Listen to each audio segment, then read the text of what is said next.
Welcome to the Narrowgate podcast. I'm Weston. And I'm Logan. And this is the Ben Lyons episode. Better get your coffee cups ready for this one. That's right. Ben Lyons is the director of Narrowgate.coffee. What I think is most interesting about this conversation is that we get an inside look at somebody who didn't come up through the ranks of Narrowgate as a student, but is someone from the outside who is deeply connected in a leadership position here at Narrowgate. And what a good fit too. I mean, honestly, tell you what, this guy has a gifting in just teaching. I think, I'll say that he's gifted in teaching. Yeah. He's really interested, really passionate about the things that he's interested in. And so, man, seriously, brew your favorite cup of coffee, find someplace comfy, put your listening pants on. I've never said that before. Yes, I have. And as always, if you want to learn more about Narrowgate or Narrowgate Coffee, check out the show notes or visit narrowgate.coffee. Mm-hmm. And as always, hope you enjoy the episode. Huh? Yeah, it's good. Yeah.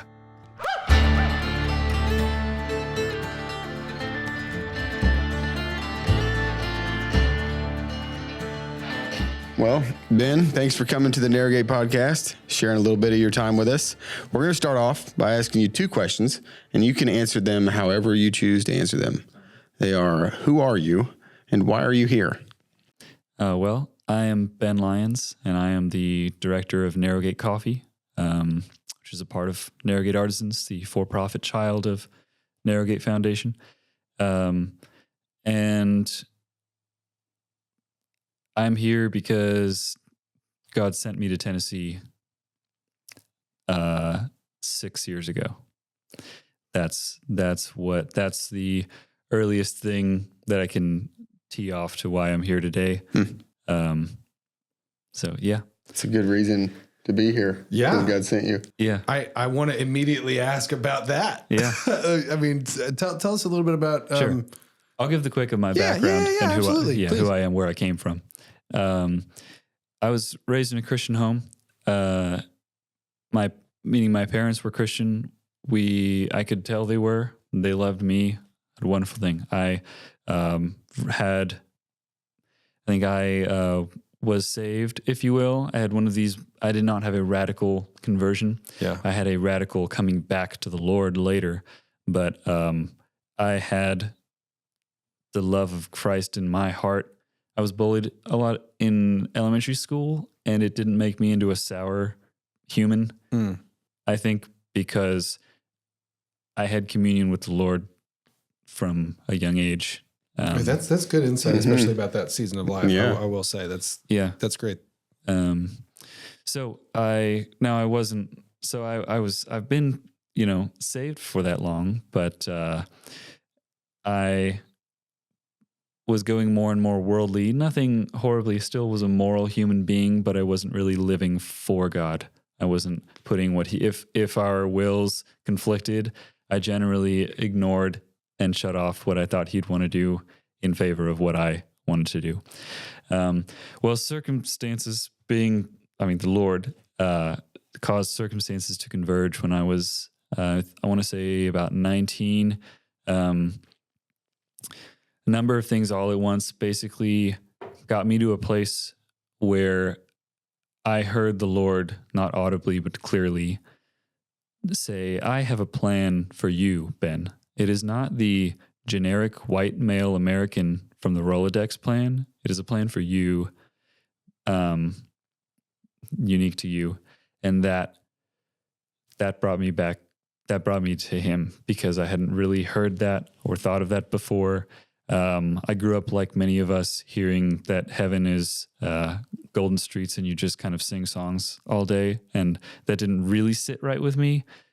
The communion that I had with Christ and the peace that I knew of him and what I knew of God in my heart and what I read did jive and kept me professing faith, but that heaven thing didn't really seem like great. I was like, I trust that my nature will be changed, whatever, but I've since learned and read things. But anyhow, that gave me passion for the Lord. And I was in a community college. I dropped out of that and went to Calvary Chapel Bible College in Murrieta, California. Been there for a couple of semesters. Yeah. Did you go to the resort bit? I think I might have stayed in Yeah. the resort bit. It was Yeah. for a men's conference that was hosted there. I was helping out with some music, and so I just kind of bugged around campus I wonder a little when, bit. But which is funny. I wonder if I was there because every student had what we called an M1, which was we had to volunteer in some capacity. We all had jobs, if you will. yeah, So I was a dishwasher for a time. okay.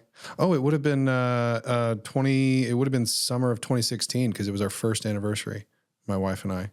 Summer, I think I maybe started going there in the fall Okay, interesting. of 2016 or You know 17. that cool little coffee shop there on campus? I The can't remember overflowing what cup? Yeah. Okay, I have great. a mug from the overflowing cup. I wish I got a mug. Yeah. I like that spot. No, Anyways, it's great. Yeah. So I went to Bible college, ran out of money, didn't want to pull a loan. My parents did the Dave Ramsey thing, and I saw the wisdom in that. So I was like, oh, this is my chance. I had fallen in love with coffee from one of my first jobs. I was working at Costco and living at home, which if you don't know, Costco pays very well, and Okay. I paid nothing in rent. So I had all kinds of money, and I did the whole like, oh, pour over, that's cool. well, let's go into that because Okay. how Yeah. does someone fall in love with coffee? Because I'm sure coffee is a normal part of a lot of people's day. And I sure. think I might be caught saying I love coffee, Yeah. but I'm not sure I've ever fallen in love with coffee. So Sure. what Sure. was that for you? Well, yeah, there's a human's relationship with coffee, I think, can take a couple of different forms. People can love coffee for different reasons. In our culture, and every culture has one, every culture has a hot drink that community happens around. Every culture, if you think about it, it's some kind of tea, it's some kind of chai, it's some kind of hot thing, some other plant infusion. Ours is coffee. And if you say like, oh, I'm meeting someone, chances are you're probably meeting someone at a coffee shop. Coffee, a lot of people work at coffee shops. There's a cultural association that is since the Boston Tea Party. Shortly after that, the first wave of coffee brought coffee here, and it was very much like it is today, this cool thing that came from exotic places. And also it doesn't support Britain. We like that. Yeah. So We still like that. since then, we've had coffee houses, and coffee houses replaced alcohol in Europe as where people went and what people did to talk about whatever. Like the stock exchange was, before it was an alcohol thing, well, they discovered coffee that made you actually think faster and more efficiently and more logically. And so coffee supplanted, it supplanted alcohol as the safe way to drink water that made you more productive. Yeah. So That's fascinating. yeah, there's a lot of fascinating history of coffee. But you asked, so you can fall in love with the fact that it brings people together and the associations of good community, or you can kind of fall in love with it itself and its history and where it comes from and kind of the story of coffee, because coffee has kind of a long journey and changes a lot of hands between where it's grown and you drinking the beverage made from it. A lot of steps in there. Yeah. And we take care of some of those steps that are right before brewing it. But there's a lot of stuff that even I haven't seen. I know about. So yeah, I fall in love for that. Oh, and then I don't know if it's love as much as an addiction, but the caffeine element, some people exclusively care about it for that. That's me. Yeah. That one's mine. Yeah. Yeah. And we love those people too. That one resonated. As you have a cup of coffee at 6 o'clock at night. Yeah, it's Coffee? been a long year. I wish mine was coffee, but we'll fix that later. I just made a fresh pot. I could have brought steep packs too. We got some actually here. Oh, yeah. I forgot all about the steep packs. I just made a whole pot. Keep everybody up. Yeah, that's good. All right, so you're in Bible college at this point, and you said that's kind of when you really kind of developed this love for coffee. It was before that. So when I grew up sort of it was my mom let me I was having hot chocolate with her. She'd go to Starbucks every morning. And so she initially was like, you're not having caffeine. It's going to stunt your growth or whatever. So she let me get hot chocolate. She let me get cool Zebra hot chocolates. At some point she was like, I'll let you get a decaf Zebra mocha.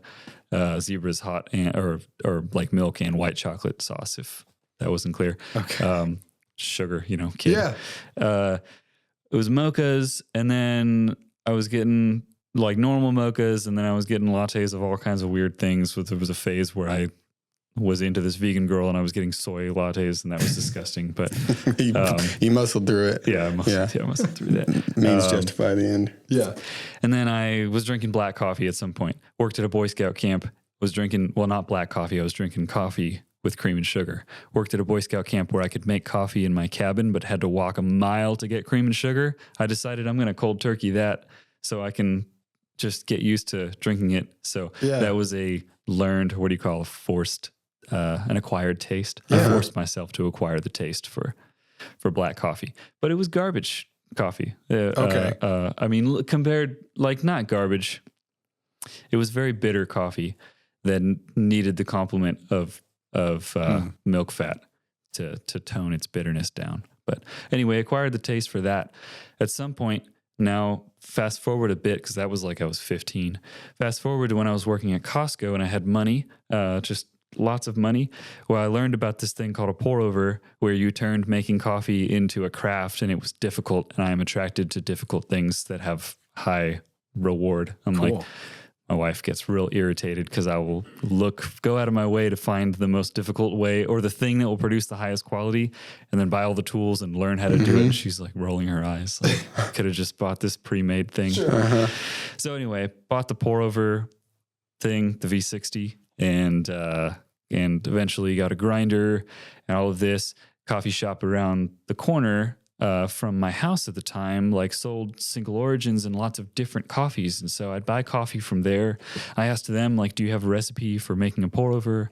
They shared with me. Funny enough, the girl that let me take a picture of their recipe thing, I ended up working for that company when I left Bible college. I was like, this is my chance to get a job in coffee. Ended up, she was my manager at a new location that opened up. She didn't remember that, but she taught me how to make a pour over by letting me take a picture of their, like, instruction manual. Yeah. So I fell in love with the fact that that coffee was this craft and this ritual, something that I could do to, like, slow down, focus on the process of it, and slight adjustments to literally the shape that you kind of draw with the water stream, and the water will change the taste of the coffee. Like, coupled with all of these different coffees that come from different countries that are processed differently and taste totally different from each other. Like, the fact that black coffee, if you're not into this, like, different black coffees can taste very different from each other, was just fascinating. And I fell in love with kind of the craft of coffee. And I still am in love with the craft of coffee. That's amazing. So again, so back to, I mean, the first two questions that you asked, you know, and you said, like, when God called me to Tennessee, where does that fit in the story? Not too many steps are between here and there. I was still working at Bodie when this happened. Bodie Leaf is the Bodie Leaf Coffee Traders. Still awesome. Oh, okay. In Orange County and a couple in LA County in Southern California. There I just outed myself on record. I grew up in Southern California. We didn't give any addresses, though. I think we're good. Yeah. So I was still working there. I found myself, I don't know if anyone's had this experience. I found myself, like, all of a sudden crying at a friend's house as I was talking to him, and things were coming out of my mouth that I didn't know were on my heart. Never had that kind of experience. And I'm sure Logan has. Yeah. Thank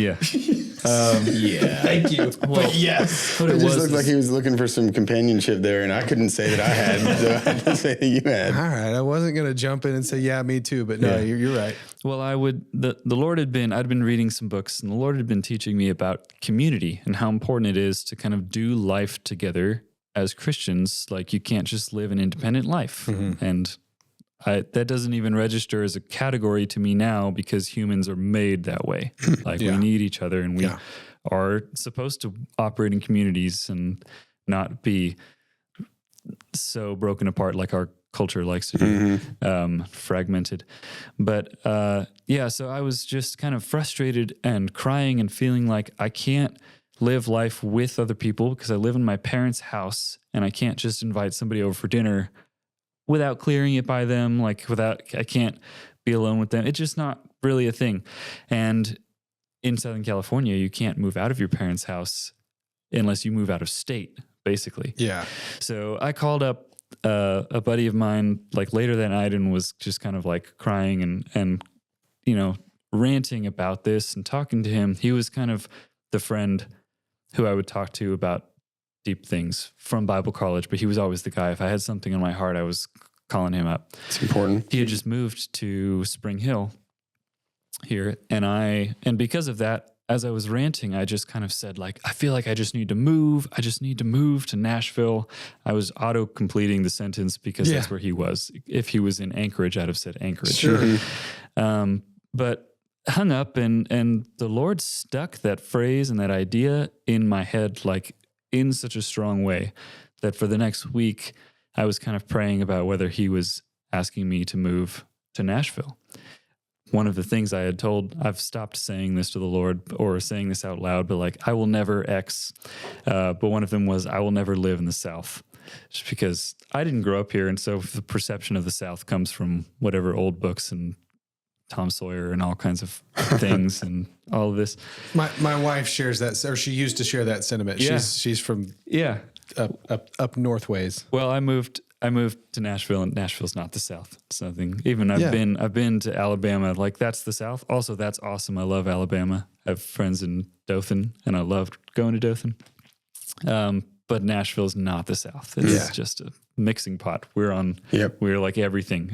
It was actually really cool when I started thinking about moving here. I looked at the map of where Nashville was in the U.S., and if you kind of ignore what's west of the Rockies, it's dead center. Like, we're about 8 hours, give or take 2 hours, from every major place in the U.S. that's not west of the Rockies, which is kind of cool.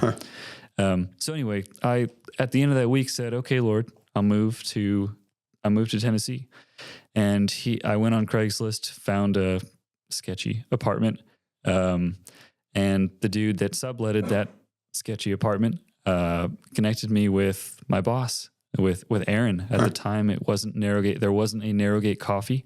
It was called E&B Coffee, and they had just opened a cafe in Nolensville. And he hired me. I had no experience roasting, but I had bought at the time what was considered the Bible on roasting. I had bought this book. It's called like the Roaster's Companion or something like that. I had bought this book, was interested in it, wanted to learn it. And over the phone, over a couple of weeks, Aaron and I had interviews, and I guess he determined that I had the brain or the capacity to learn roasting. And so he hired me. Kind of the business had grown enough to where he couldn't be doing all the roasting himself. So Aaron hired me to be his roaster, taught me in a couple of days that he said was going to be a couple of weeks. Nice. So I had some breakdown crying because I messed up my favorite coffee moments, but I learned it. And that was in 2019. So every element of my life right now, it's a cool thing because I have confidence that I am where the Lord wants me, because I can trace about everything to moving here only because he told me to, and seeing everything kind of play out of that. That's cool. So I know where the story starts with Narrowgate, where Aaron showed up at a Narrowgate Sunday at Grace Chapel, heard Bill speak, felt like he got a call from the Lord to give Narrowgate his coffee company. And after several months or more than a year of, trying to get back and forth with Bill, he ends up giving E&B Coffee to Narrowgate. It becomes Narrowgate Coffee. And then you and Aaron come with the package. Mm-hmm. And so that's where that's where your story and my story intersect. Mm-hmm. But I have always wondered, what was that like for you? I mean, this was kind of Aaron's call from the Lord to give his company that you were a part of to this other organization. And now you're kind of along for the ride. Mm-hmm. And then now you're like a key figure in the Narrowgate, leadership structure. Yeah. Like, what the heck? Well, I'll even interrupt and say, I'm already connecting some dots, with your story. I mean, you just said like you were in this place of valuing community and craving community. Mm-hmm. And then you follow this passion of your heart with coffee that pulls you into relationship with Aaron, and then that automatically attaches you to this ministry of Narrowgate. Which one of the core values is community. You almost have to try to not be in community when you're around Narrowgate. Yeah, So what is that like? Kind of, again, not to create some kind of insider outsider thing, but you're very much not having a student experience, really being grafted in Yeah. in certain ways. What is that like? I use that phrase a lot. Yeah. Well, you touched on it. Like community is a huge part of Narrowgate. And I knew that. I actually wasn't there. I attended Grace Chapel during the same time period. I happened to not go that week. I wasn't there for that Narrowgate Sunday. But I think that weekend that week, like the Monday or Tuesday, Aaron came into the roastery and shared with me what had happened, what he was feeling the Lord talking about. And he invited me into praying about that with them. So, and I was in support. You touched on like that and that community aspect of it, and that was why the Lord had caused me to come here. I didn't really get, as we often don't, the entirety of his plan, but he told me to come, and it was as a result of him instilling in me the importance of community. So yeah, I saw it, and I saw his purposes in it, and so I've been in support of that from day one. That's amazing. So yeah, I didn't make the decision. It was their company, but I was in full support. That's cool. I'm Well, I excited about know it. I have seen, I've seen people that are not, that have not been enculturated, by Narrowgate come in and play some role, and they never quite get a grip on like what Narrowgate is or who Narrowgate is. And it ends up just not being a good fit, not that there's anything wrong with the person or what they did. It's just Narrowgate has a culture, that I think is important, that the right people are in place for it.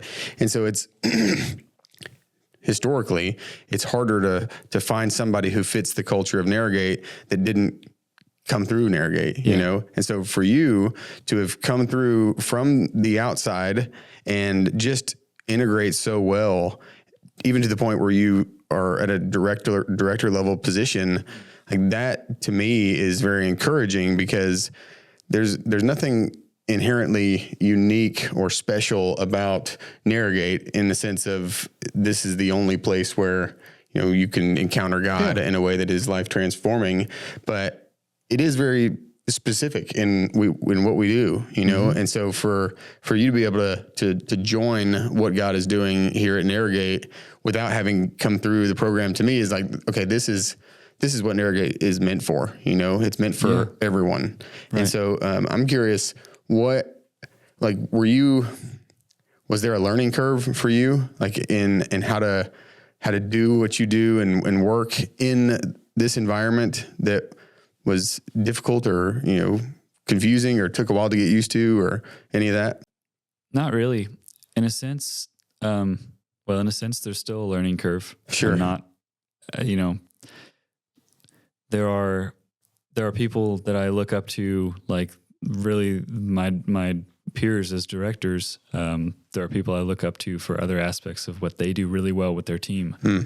I wish I had, and I'm working at having the kind of relationship with his team that Blake has with his team. Like that is special and good, and I look up to that. Agreed. And Blake Smith in our leather Blake department. Smith, director of leather. He does have You can refer back to the Blake Smith episode. That's right. You can refer back to the Blake Smith episode. Yeah. Is what I was getting at. He does have a really special kind of connection with his team, which is really cool. Yeah. So in a sense, that's a type of community that I wish I was better at. So there's still a learning curve, but that's just the life of a disciple. Yeah, man. But on the other hand, the grafting, if you will, to go back to the actual like way that grafting works with a tree, worked like the book with us, because the coffee company was grafted into a bigger branch of Narrowgate. And at the beginning, it was me, because Aaron immediately took over kind of helping all of the for-profit side and himself enculturating, which I couldn't talk to. So it was me, and I had one employee that I brought with me from when it was E&B, and we were both kind of in support. And so I didn't have anyone on my immediate team that was from Narrowgate. Now we got to know them. We worked in the same building, different rooms. So it was kind of towing the waters and building community slowly. but Blake Smith being who he is, and Narrowgate being what it is and what they encourage about community, they were very open to sharing who they were. So I had kind of friendship from early on. Yeah, that's awesome. Yeah, which is great. So Mike, they welcomed me and us with open arms. I was curious. I mean, you made that decision to go to Bible college. I mean, did you ever have, a desire or even maybe one day I'll be in some type of ministry? Like, was ministry something on your mind?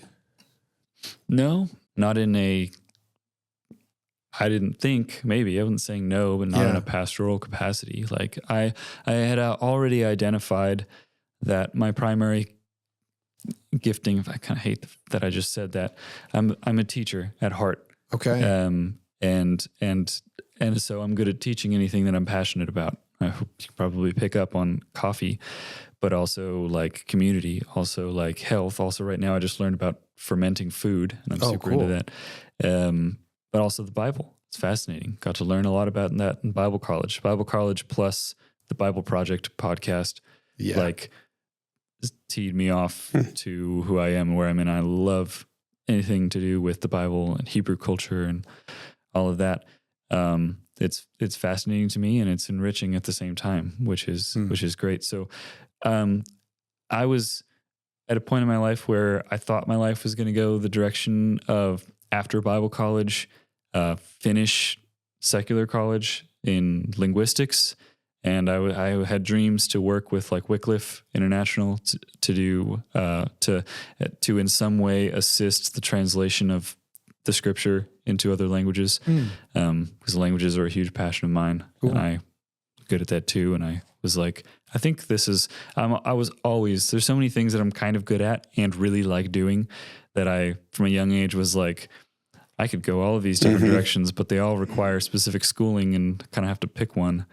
And I ended up having them picked for me. Yeah.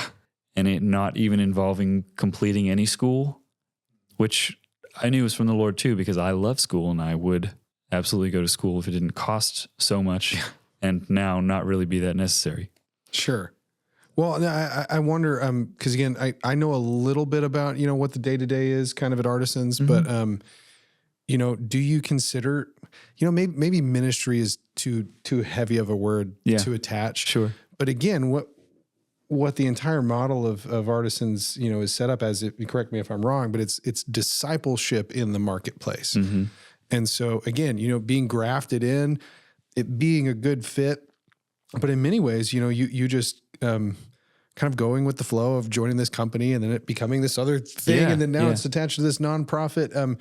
Do you kind of identify with discipleship in the workplace and what you do, in your job, or how you relate to the students that come through? I mean, do you see what you do as ministry or disciple making in some way? I do. So all of the 3 artisan businesses interact with our marketplaces. With leather, they don't have as much interaction with their customers. Mm-hmm. And so discipleship for them is primarily their team, and they have a large team, and that's awesome.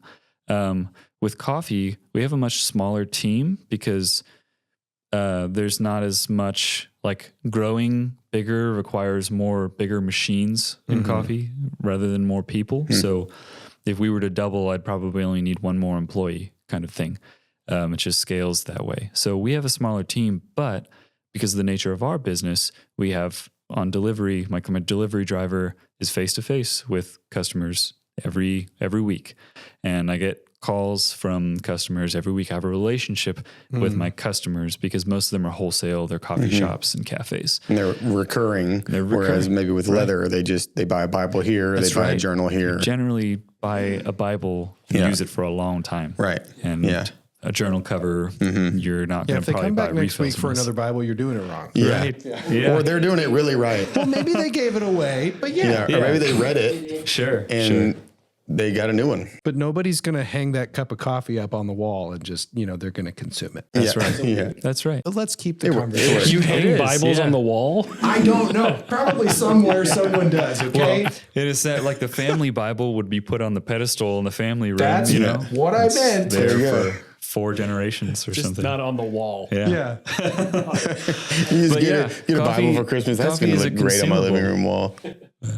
I was saying coffee is a consumable. So Yeah. It keeps people coming back. Yeah, you have to come back. Yeah. I love that. There's opportunity for relationship just built into.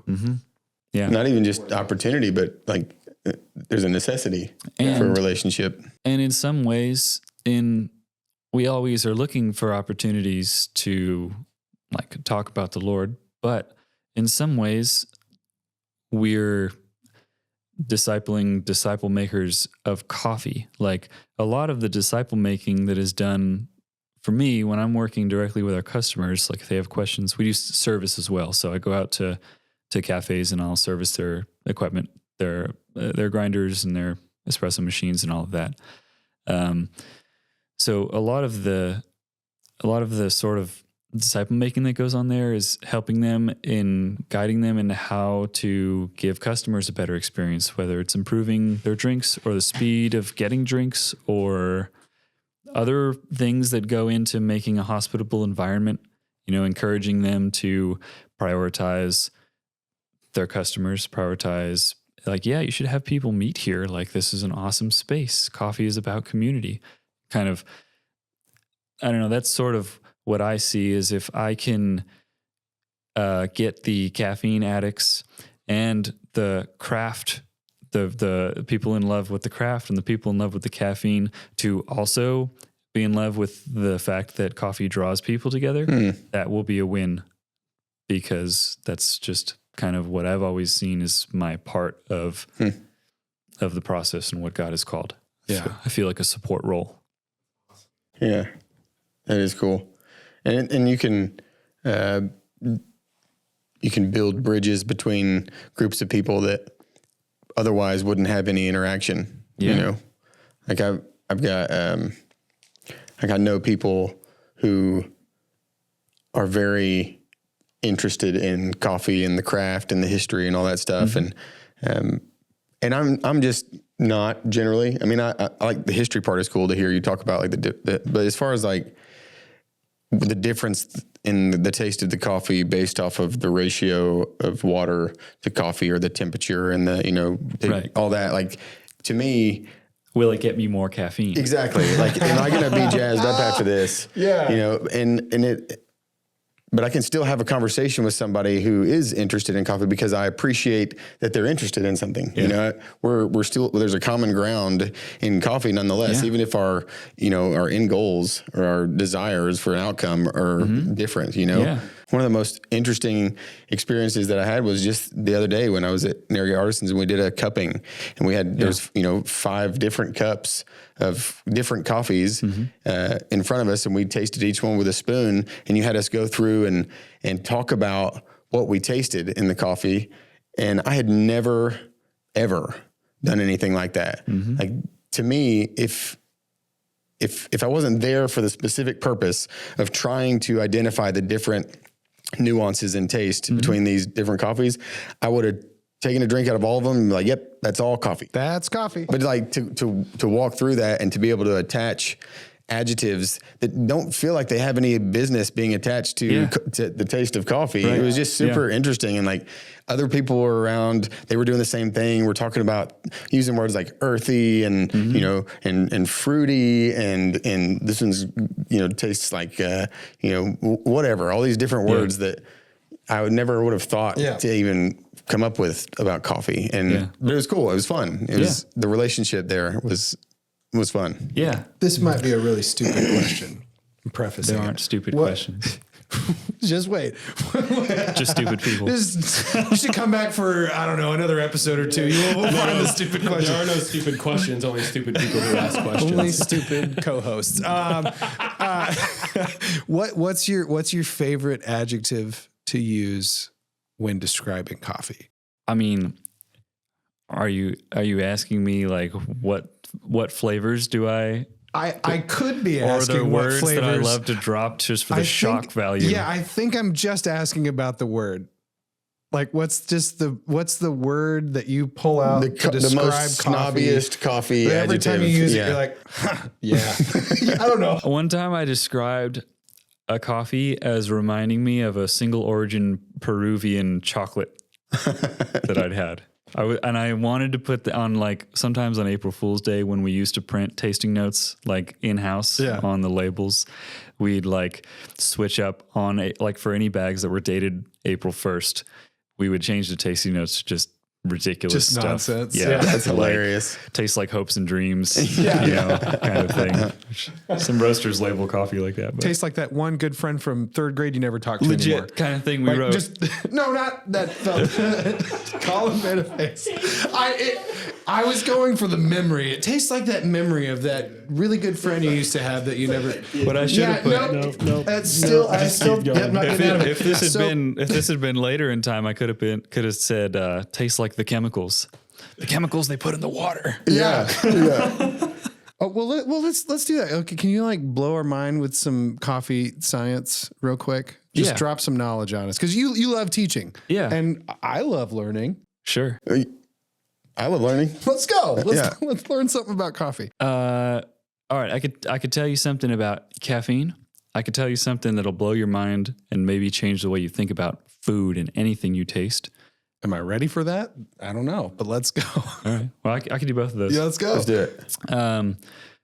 First of all, like, because this is actually useful information, we know what the caffeine molecule itself is just one of the many chemicals that make up the flavor of coffee that get dissolved from this plant matter that's been roasted and then had hot water poured through it. That hot water pulled chemicals with it, and then they all, got filtered so the plant matter stayed in the filter, and you poured it off in case of a French press, and you're just drinking water that's been dirtied with all of these chemicals, right? Its color has changed, its smell has changed. Does caffeine have a taste? Caffeine does have a taste. It's bitter. never thought of that. Yeah, it's a bitter thing. Okay, well. So with poor quality decaffeinated coffees, oftentimes the deadness that you're tasting is sort of a lack of, in addition to other things, a lack of that bitterness. Bitterness is an important part of what makes up coffee. Something cool about coffee is it's very much a culinary art to roast coffee or sometimes to blend coffee, because coffee and different coffees, and depending on how you roast them differently, will have differing levels of different kinds of acids. How many times can I use the word different? Or coffee. Coffee, yeah. We'll have different kinds of acids, acids that are more like what you find in a green apple versus a red apple versus like citric acids, all kinds of different acids, different kinds of sources of bitterness, different sometimes savoriness, different sweetnesses. They're all different. There's thousands of different individual chemicals that together make up the flavor of that. There's thousands of different chemicals that if you had millions of dollars of equipment worth, you could like do the spectrometer, whatever it is, to identify them all. We may not know what they all are, but all these chemicals, and caffeine is just one of them. But caffeine is shaped. Every chemical has a shape, and that really determines the way it interacts with the rest of nature and your body. Caffeine is shaped a lot like this hormone that your body produces throughout the day that makes you tired. And so when you drink coffee, it blocks up the receptor for that hormone and keeps you from getting more tired. Your body will break it down over time. But people talk about, I can't drink coffee after like 1 o'clock, 2 o'clock, whatever. Sure. Well, that's because your body will still be breaking that down by the time you're trying to go to sleep. And so your body doesn't have the help of that hormone that makes you sleepy, and it's difficult for you to fall asleep. But if you wait until you're already tired, it doesn't matter how much caffeine you drink. It's not going to affect your sleep. So like after dinner, before bed, have all the caffeine you want. It's not going to affect you. Wow.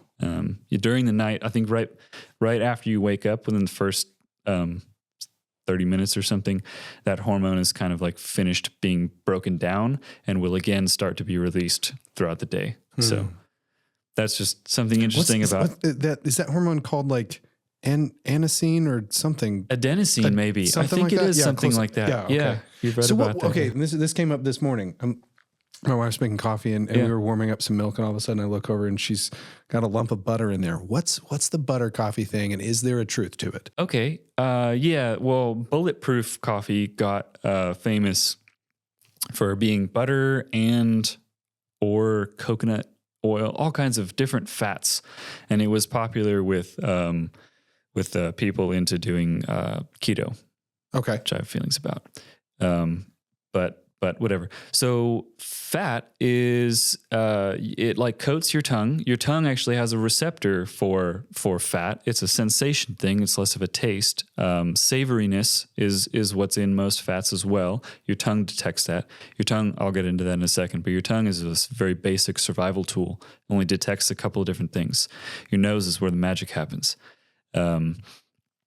So what was I saying? Yeah, butter, fat will mitigate the experience of bitterness. So there's fat in milk.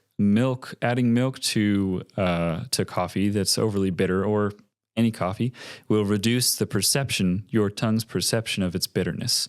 There's a number of different like balancing things you can do. Adding a small amount of salt will also do the same thing. It will reduce the perception of bitterness and enhance sweetness, which is interesting. Like some people make a saline solution, and it's like a solution for bad, bitter Folgers coffee, drop of saline. It reduces your body's perception of the bitterness. I haven't heard that. Yeah. So it is adenosine, by the way. Yeah. Looked it up. Good job. Very good. Yeah. That was close. That's like your role over there. I don't like know fact check and stuff. what the implications on health are of that, but it will give a real thick, velvety mouthfeel because you're drinking butter. And you might like that. Huh. I don't like that. I like cleaner tasting coffees. What is your favorite method for making a cup of coffee and consuming a cup of coffee? A pour over. Okay. A V60 specifically. For the uninitiated, it's really both of us. What So a V60 is a particular brewing device made by a company called Hario, a Japanese company. And it's one of the most popular pour overs. The other one's also made by a Japanese company. They're doing something right. They've been into the craft of coffee for a long time. While we were inventing coffee pots, they were inventing more manual methods of making coffee. But anyway, the V60 has a 60-degree cone shape, which is why it's called what it is. It's shaped like a V. It's easy to learn and hard to master kind of thing that I'm attracted to. Right on. Okay. So yeah, you can but that does mean if you start to get good at it, you can control the taste of even the same coffee ground the same way, based on how you apply water to it, what temperature of water, all kinds of things go into it. It's fun and it's always different and it's not consistent. And I love that. It's kind of like That's difficult to harness, So that's my preferred way. I was going to say V60 sounds like a really big engine. Yeah. 60 valves. Yeah. Jeez. Oh, yeah. All right. The other 142-liter V60 engine. So about taste, I mentioned coffee is a culinary thing. Now it's got, instead of more basic culinary things where you're combining very more chemically simple foods like eggs and salsa and butter and salt, all of these things are more simple. Maybe they're made up of a couple dozen chemicals that interact with your body. Well, by balancing a very fatty thing like an egg with salt, it makes it way more flavorful. It lights up a lot more neurons in your brain. It's much more interesting and complex. So we bring complexity in cooking food by combining ingredients in a harmonizing way. Hopefully they harmonize, We've all done it badly or added too much salt. Coffee is a little interesting because it has all of that in its own. It doesn't need inherently anything added to it. You can, however, in roasting and in brewing, sort of modulate the experience of certain things. In roasting, we don't create flavors. We are just there to, the philosophy of it basically is God put that potential into what that coffee can taste like. And I can take it and I can say like, all right, the acidity that it's got is like a malic acidity, meaning apples, very similar to kind of like what you get with red apples. I'm tasting apples and I'm tasting milk chocolate, and this. Now, if it's quite acidic, I can roast differently to reduce the acidity and make it a less bright tasting coffee, because a lot of people don't like that. And I can kind of enhance and lean into a heavier body, having a thicker cup of coffee, tasting thicker and being more chocolatey to use for espresso, because that kind of thing will do well when you're adding flavors and sugar and stuff too. So we sort of modulate what's there with roasting and with brewing as well. The way that you interact with flavor is interesting. Your tongue, as I mentioned, is a survival instrument. It can tell you if something is going to give you energy, if something is poisonous, if something is going to build muscle. Like, your tongue just detects sweet, salty, savory, fatty is debated, spicy is a pain receptor, but still that's happening in your mouth. It's very simplistic. Inside your nose, kind of in the top area of your nose, there's this tiny, like 1 centimeter square area that has like thousands of these specialized detectors for, basically it's like a child's wooden block toy thing where they have the dinosaur and you got to fit it into the right dinosaur shape. Yeah. That's where it is. The chemicals are all the little farm animals and dinosaurs. And then the board is that sensor in your nose. And so everything has multiple that it throws at. And it's kind of like a thumbprint that your brain is always scanning. So you eat a strawberry. The first time you eat a strawberry, you hear all the senses are involved. You hear your mom being like, strawberry, and you see the thing that's red and it's got the little yellow specks and maybe the green. Your tongue takes in the sweetness, takes in the acidity, takes in whatever it's going to take in, the feel of it. And then your nose picks up on maybe 20 different chemicals that are involved in the aroma that have wafted while you're sort of swallowing into your nose. Your brain, this part of your brain that deals with deep memory, like smelling apple pie, making you think of your grandmother, a specific memory, like that part of your brain collects all of that and kind of puts it in a Rolodex of that's what a strawberry is. So the reason you can taste bad artificial flavoring is because your brain's already knows what strawberry should taste like. And then if you taste something that says strawberry is shaped like a strawberry and you're like, that's not right, you know, because your brain's been tracking that. But so that's fascinating. And the cupping thing, the reason it's a developed skill to be able to put, it's the same with wine, anything that's complex like that. Chocolate's complex, breads are complex, but it doesn't have a discipline of tasting like that. You have to work at connecting that deep memory part of your brain with the, I've got to use language and describe this to somebody part of your brain, you know, the more sciencey, logic-y part of your brain. They're not just connected normally. You're just experiencing taste, but in order to put it into words, it's helpful to be around other people also trying to put it into words, and you're sort of stumbling. And when somebody's like, oh, it's kind of like a red apple or it's like a green apple, then you're like, yes, it is kind of like that. And you've just created one pathway, like you can now sort of describe that type of acidity and call it's like a green apple. Yeah. So do you guys, I mean, obviously y'all kind of do that in-house and invite non-artisan people like Weston into that experience, but do y'all do any like educational stuff? Have y'all opened up to inviting people from the community to be like, hey, come learn some stuff? Cause I'm like, dude, I would love to sit down and do this. Yeah. We have talked about it, and I would love doing that. We've talked about all kinds of things, you know, and in the past it has been once we have our new location. Yeah. It's been a sprint for a while, hasn't it? Yeah. Now we have, it's been like a 2.5 year process. Now we have the new location. Now that's possible. Now it's stuff like we're trying to pick up an espresso machine and an espresso setup so that we can, for one, test our coffees that way, because that's what most of our cafe businesses are going to be experiencing it as. I want to cup it and evaluate it that way, but I also want to taste closer to what they're going to be tasting. But then once I have that, I can do training for the community. Like, hey, 5 spots on a Saturday, or like 5 couples for, you know, what if I sold like an experience for Valentine's Day where couples could come out and learn how to work on a commercial espresso machine and like get the experience of like, you always see your barista doing it. You can learn how to do that. Yeah. And, you know, kind of see it the way that they do.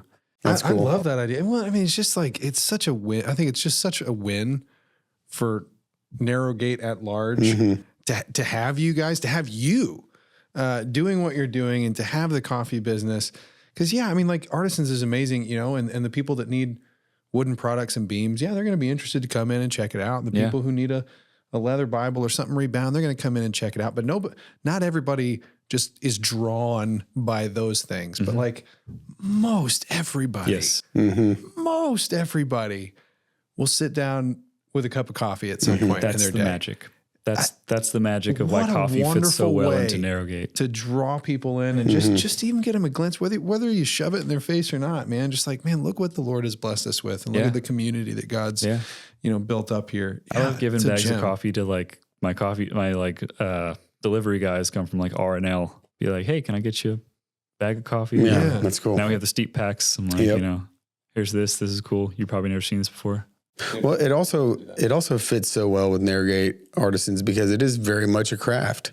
You know, it's like no different in its artisan nature than leather or woodworking. It's just as much a craft. Like I don't think I realized that as much as I do now. Like how much it actually does fit in with what we do, because there's things you got to learn. There's techniques. There's things you can do wrong. There's it's a constant development of a skill. Like you never just reach the end of it, I think it's really cool. And we're always learning new things because coffee is so chemically complex, and whatever they're called, this something spectrometer, like the huge lab devices that can image steam and tell you exactly what chemicals make up this like cubic foot of air, are expensive and not feasible for anybody to have. So the best thing you have is your brain, which now it's an artisan craft. Yeah. If you're using your brain, but we don't understand the whole process of how to you can say for this one brewing method and this one coffee, like do this to change this result, but apply it to another coffee or another person's water or another person's grinder or blah, blah, blah, whatever it is. It's going to taste different. It's going to work differently. We work in theory because it's useful to be able to say, this is our best understanding of how this works and why this is doing what it's doing. But we always have to hold it as a theory. I might learn something new. I've got a magazine. There's a magazine that I try to read. We get like quarterly. That's a specialty industry magazine. That's a fun read, but also it's very useful to kind of take a read on what the worldwide coffee community is feeling. Other roasters, other green suppliers, YouTubers, Yeah. Well, man, I'm super thankful that you came in to do this with us today. This has been really awesome getting to know you, and I feel like I could sit down and talk for a whole other hour about what you know about coffee and other things, man. That's my curse. I'll just keep you forever. We should do this again sometime. Seriously, man. Thank you. And I want to, we typically end this way, and this is kind of unique, especially we've talked about, your involvement with the Narrowgate Foundation and not being a student, and just considering that, most of our listening audience is graduates or family members of graduates or people who've kind of interacted with the ministry over the years. I mean, if there's one encouragement you'd want to leave our listeners with, or a challenge or some insight from your relationship with Jesus or the calling that he's called you into, what would that be? Thankfully, you can cut out all this blank space while I try He to formulate a response. He won't though. I ask him to all the time and he doesn't. It's too much work. Right. I'd say expand your definition of community as a challenge and as an encouragement. I know I have a unique perspective because I'm a director in a place of leadership within Narrowgate, but I'm not a student myself. I get unique perspectives, and sometimes they'll talk to me about things because I'm not sort of in it or from it, which is useful. But don't forget that community extends outside of other Narrowgate grads. And maybe that's assumed in graduates that have gone and live elsewhere. But if you're around here, I think there's often a temptation to feel like you can only share deeply with other Narrowgate grads. But really what happened is just like Bible college accelerates like maybe 10, 20 years of what you would learn listening to sermons every Sunday. Narrowgate accelerated a lot of learning how to live in community with people into a very short time. And other people haven't maybe had that experience that are in your age group. And so it requires more work to create community outside of Narrowgate. But that's why we're here. Yeah. I think if you view the experience of Narrowgate as a gift, it's a gift given to you for what purpose? You know? Yeah. To share it. Yeah. That's wonderful. That's really good. Well, dude, thank you so much for coming out. Thank you for sitting with us and all that you do. I appreciate the man that you are and just the role that you play in Narrowgate and in the kingdom. I'm going to interrupt him and even say, I was going to say this earlier. We get compliments on your product all the time. Oh yeah. You know, it's plug it. Narrow. Yeah. We'll have him plug it. Okay. The other thing that I'm supposed to say to anybody listening to this elsewhere is we love partnering with churches. Please like let us send a sample box to your church. We would love to get, because that's a way that churches can learn about Narrowgate and what we do, and then support it in a way that's like, yeah, they'll probably spend a little bit more than they would on their normal Folgers, but it's going to be a good experience and they're going to be supporting Narrowgate. Dude, that's what we serve. How do they get a hold of you? Oh yeah, let's do that. How do I communicate that like verbally? I guess go on our website. Caitlin Coleman is the person to get in contact with, or me somehow. But on our website, just like a contact us form. In fact, there might be a page that says like, we'd love to send you a sample box. Is that off the narrowgate.org page? No. Or is it its own special coffee page? Yeah, narrowgate.coffee. Narrowgate.coffee. Narrowgate.coffee. Right on. Yeah, that's our web store. Seriously, go there, try it out. I mean, it's the only coffee we serve at our church. Yeah. And when we host, guest speakers or some firm that comes through, or just people who visit our church for the first time, like people will track down a staff member and be like, where's your coffee from? Yeah. Seriously. Like they love it. They love it. So seriously, thank you. Yeah. Your work shows in the product and your care for it. But yeah, man. Yep. Go get a free sample.